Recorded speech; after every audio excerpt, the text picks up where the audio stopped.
విధంగా కాకుండా మా నియోజకవర్గంలో మాత్రం ప్రత్యేకంగా దృష్టి పెడతాం, ఇతర నియోజకవర్గాల మీద సవతి ప్రేమ చూపిస్తామనేది వాస్తవం కాదు అధ్యక్ష.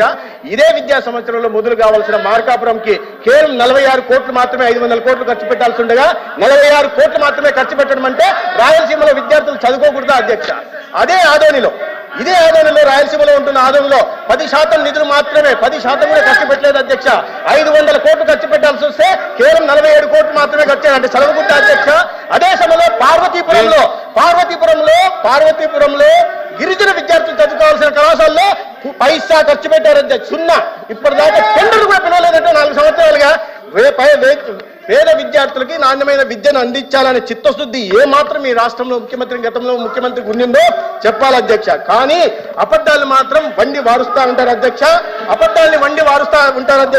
ప్రతిరోజు పేపర్లో రాయిస్తుంటారు అధ్యక్ష. పేపర్లో రాయిస్తారు, మెడికల్ కాలేజీలు మాకు వద్దన్నారు. అయ్యా 40% మీరు పులివెందుల గురించి నేను చెప్పాను, అదే పులివెందుల్లో నేను చూపిస్తాను సార్.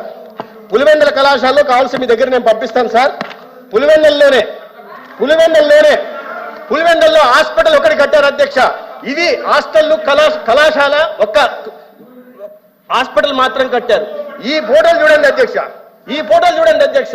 మేము అధికారంలోకి వచ్చే నాటికి ఒక హాస్పిటల్ మాత్రం కట్టి హాస్టల్ కట్టకుండా, కాలేజ్ బిల్డింగ్లు కట్టకుండా, అమ్మాయిల కళాశాలకు అమ్మాయిలు హాస్టల్లో ఉండాల్సిన దాన్ని 4 గోడలు మాత్రం కట్టే అమ్మాయిలు మేము ఎక్కడ పెట్టి చదివించారు అధ్యక్ష.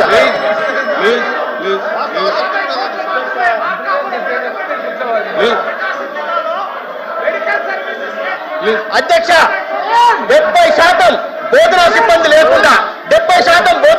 లేకుండా వైద్య విద్యను, నాణ్యమైన వైద్య విద్యను విద్యార్థులకు ఏ రకంగా అందించాలో చెప్పండి అధ్యక్ష.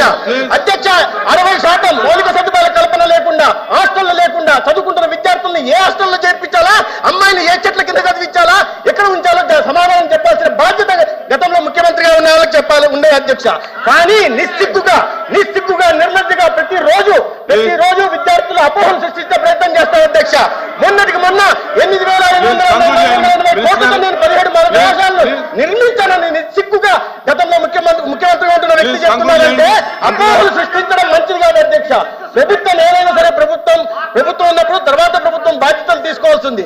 కానీ నేను నిర్మించానని అపోహలు చెప్తుంటే సంపద సృష్టిస్తానని విద్యార్థులు చెప్తే ఇవాళ విద్యార్థులకు 17 కళాశాలలు లేక విద్యార్థులంతా చదువులకు దూరం అయిపోతున్నారని చెప్తున్నారు. 750 సీట్లు రావాల్సిన సీట్లు రాలేదంటున్నారు. దీనికి బాధ్యత వహించాల్సింది ఎవరు? దీనికి మౌలిక సదుపాయాలు కల్పించాల్సిన బాధ్యత ఎవరిది? ఫ్యాకల్టీ డెఫిషియన్సీకి కారణం ఎవరు? సమాధానం చెప్పండి అధ్యక్ష. ఇది సమాధానం చెప్పాల్సిందిగా మీరు కోరాలి అధ్యక్ష. ఆ పార్టీ గౌరవ సభ్యులు నేను అడుగుతున్నాను.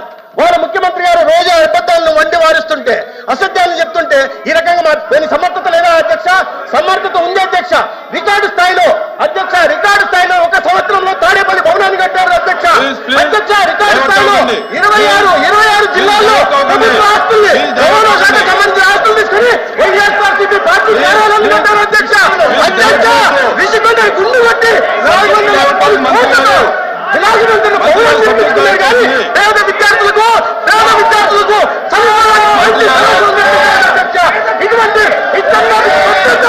ఇటువంటి పెత్తందారు ఇవాళ అబద్ధాలు చెప్తుంటే ఏంటి అధ్యక్ష? సమాధానం చెప్తుంటే సమాధానం చెప్పలేదు అధ్యక్ష. లేదంటే ఆ పార్టీ అధ్యక్షుడిని, ఆ గౌరవ సభ్యుల్ని చర్చ అధ్యక్ష.